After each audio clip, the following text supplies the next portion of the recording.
ESPN's Chris Broussard saying, according to a source, Bibby may join the Heat.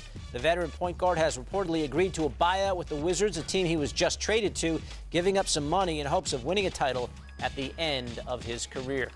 And let's bring in Chris Broussard right now. Chris, give it to us. How close is this to actually happening, Mike Bibby to Miami? Well, one source close to the situation who's usually very accurate, he says Bibby's going there.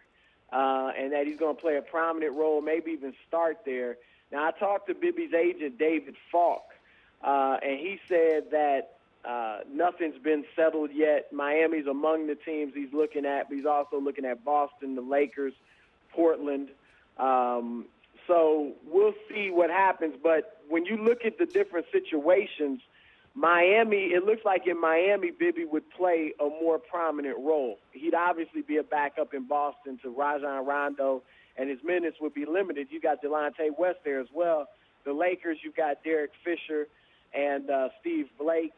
And Portland, obviously, Andre Miller's the starter there.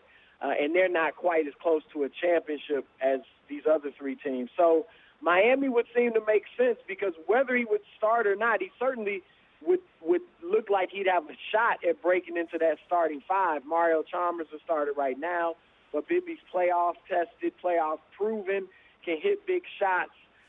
Defensively, he struggles, and that would perhaps be a problem for the Heat.